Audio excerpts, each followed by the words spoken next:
দুইটা বড় লঞ্চ খুব কাছাকাছি ছিল। একটা ছোট নৌকা তাদের মাঝখান দিয়ে যাওয়ার চেষ্টা করছিল। হঠাৎ দুই লঞ্চের মাঝখানে নৌকাটা চাপা পড়ে গেল।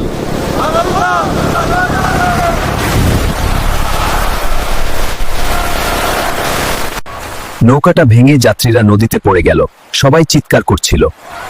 লঞ্চের উপর থেকে লোকজন লাইফ বয় ও দড়ি ফেলে সাহায্য করছিল। দড়ি ধরো, লাইফ বয় কাছে আনো।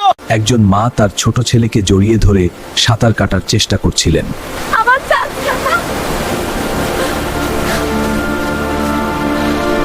একজন পুরুষ তার স্ত্রী ও ছেলেকে হারিয়ে পাগলের মতো কাঁদছিলেন। আমার বউ, আমার বাচ্চা, তারা কোথায় গেল?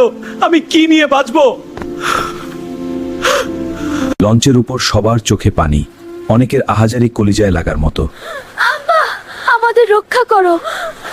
হায় রে, কি হলো আমাদের? রাতে উদ্ধারকারী নৌকাগুলো নদীতে খুঁজে বেড়াচ্ছিল।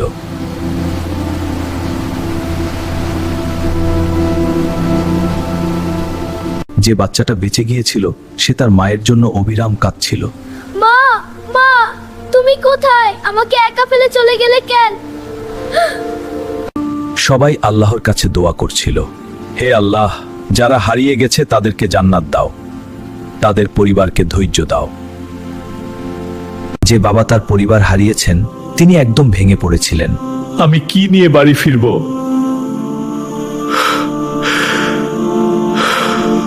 সদরঘাটের এই ঘটনা আমাদের শেখায় তাড়াহুড়ো আর অসাবধানতা কতগুলো পরিবারকে চিরকালের জন্য ভেঙে দিতে পারে। জীবন খুব ছোট, আল্লাহর উপর ভরসা রেখে সাবধানে চলুন। আমিন।